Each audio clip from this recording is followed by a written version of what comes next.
Սիրելիներս ողջույն, քանի փոքր ես քնած է, ես մի քիչ կխոսամ դիետայի մասին, այսօր իմ 3-րդ օրն է։ Առաջին օրը երեկոյան ժամին ես մի այդքան էլ լավ չէի ինձ զգում։ Քասանադակարգը նորմալ, բալանսավորված, սպիտակուցներով, ածխաջրերով հարուստ լինի, ճարպերով։ Քաղցրավենիքը, ացաբուլկեղինը, տենց մթերքները պետք է հանենք մեր ծննդակարգից, որ կարողանանք հեշտությամբ նյարել եւ սպորտը ավելացնել։ Ես 1 շաբաթ առաջ 1 շաբաթ ուղիղ պարապել եմ, հետո թողեցի։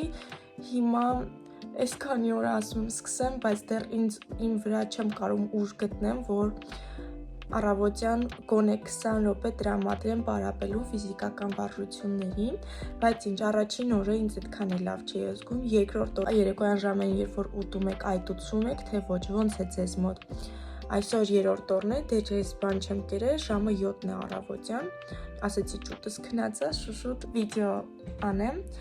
կուզեի խոսալ նաև ոչ միայն կարևոր է քաշի իջեցումը, այլ նաև կարևոր է մենք սանտիմներով ինչքան ենք իջնում, որովհետև շատ հաճախ, շատ մարդիկ, երբ որ պարապում են իհարկե,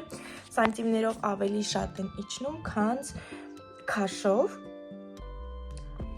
Ես 7 օր եմ որոշել դիետան պահել, կտեսնենք թե 7 օրվա ընթացքում քանի կիլոգրամ կամ կիլոգրամ արդյոք ես կնիհարեմ թե ոչ, եւ վերջին օրը ես կասեմ ինչ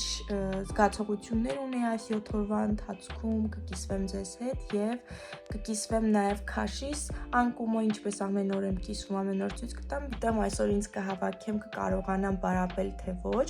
կտեսնեմ, եթե պարապեմ հաջորդ օրը կասեմ պարապել եմ, գոնե մոտավոր օրը 20 րոպե տրամադրեք ձեզ։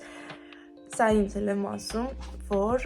պարապեք, որովհետև ֆիզիկական վարժությունները նաև առողջություն են։ Ու նիհարելուց շատ կարևոր է պարապել, որպեսզի մկանային զանգվածը մենք չթուլացնենք, այսինքն մեր մկանները չմաշվեն, այ ճարպը, վերանա։ Իսկ երբ որ դիետա, այսինքն կալորիականությունը քիչ չանում է, օրգանիզմը ճարպը ամենավերջին վայրկյանում է վառում, ինքը օգտագործում է մկանները, տոնուսն է մկանների իջնում, դրա համար պարապելը շատ լավ է, որ մաշկը ձիգ լինի, չկախվի մեր մաշկը, միայն ճարպը կորցնենք։ Սիրելիներս 3:22 է, ես առաջին անգամ կուտեմ, այստեղ լավաշ եմ, 2 թեյ գտալ թվարոք, 2 թեյ քերած պանիր, մի տեղ վիչինա, մյուս տեղը պոպոկ եմ դրել եւ կխմեմ սպաս։